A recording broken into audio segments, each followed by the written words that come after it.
Shalom, jumpa lagi dengan saya di Klavos Sukacita. Saya akan membagi bagian kebenaran firman Tuhan bagi setiap pencinta Klavos. Mari kita berdoa. Kami terus merindukan perkataan-Mu dalam hidup kami, Tuhan. Berbicaralah bagi kami hari ini siap untuk mendengarkan firman-Mu. Amin. Bagian firman Tuhan kitab Markus pada pasalnya yang ke-9 ayat 2 dan ayatnya yang ke-3, demikian bunyi firman Tuhan. 6 hari kemudian Yesus membawa Petrus, Yakobus dan Yohanes, dan bersama-sama dengan mereka ia naik ke sebuah gunung yang tinggi.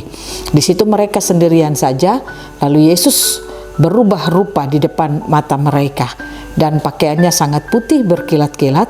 Tidak seorang pun di dunia ini yang dapat menggelantang pakaian seperti itu. Demikian jauh pembacaan firman Tuhan. Pemirsa Klavos yang diberkati oleh Tuhan, bersyukurlah saudara kalau setiap saat saudara diberikan kesempatan untuk bisa mengerti apa kata firman Tuhan.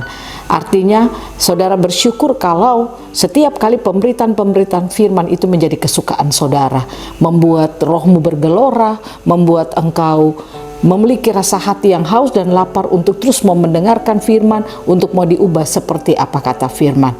Bersyukurlah akan hal itu. Mengapa saya katakan saudara harus bersyukur? Karena setiap orang yang mau melihat kemuliaan Tuhan dalam hidupnya, itu merupakan orang-orang yang dipilih oleh Tuhan. Tidak sembarang orang Tuhan memilih untuk bisa melihat kemuliaannya. Hanya mereka yang dipilih Tuhan, itulah yang Tuhan mau untuk mereka harus melihat kemuliaan Tuhan. Belajar lewat kebenaran firman Tuhan dikatakan 6 hari kemudian Yesus membawa Petrus, Yakobus dan Yohanes. Saudara tahu murid-murid Yesus itu kan bukan hanya mereka bertiga. Ada sekian banyak murid-murid Yesus, tetapi kenapa hanya bertiga mereka saja yang dipanggil Yesus untuk melihat apa yang akan Yesus lakukan terhadap kehidupan mereka? Nah, mereka adalah murid yang terpilih. Yesus tahu persis hati mereka. Saudara kalau baca kisah Petrus, kisah Yakobus, kisah Yohanes, Yesus tahu betul hati mereka. Nah, oleh karena itu Yesus mau mereka harus melihat betul apa yang Yesus lakukan, sehingga saatnya nanti mereka akan diizinkan untuk menyatakan apa yang Yesus mau mereka harus nyatakan bagi banyak orang. Nah, oleh karena itu saya ingin katakan kepada saudara, ini gambaran lewat bacaan firman Tuhan bagi saudara dan saya, ketika Yesus dikatakan pada ayatnya yang ketiga, dan pakaiannya sangat putih berkilat-kilat, tidak ada seorang pun di dunia ini yang dapat menggelantangkan pakaian seperti itu. Artinya Yesus selalu berubah rupa di hadapan mereka. Dia kelihatan berkilau di hadapan mereka. Itu artinya Yesus menunjukkan kemuliaannya di dalam kehidupan mereka. Nah, pemirsa Klavos yang diberkati oleh Tuhan. Nah, seperti tadi saya katakan, saudara bersyukur kalau saudara diberikan kesempatan dari Tuhan untuk bisa melihat kemuliaan Tuhan di dalam hidup saudara. Apa itu kemuliaan Tuhan? Sesuatu yang luar biasa yang dilakukan oleh Tuhan. Apa yang Tuhan kerjakan dalam kehidupan umatnya. Apa yang Tuhan berikan dalam kehidupan umatnya.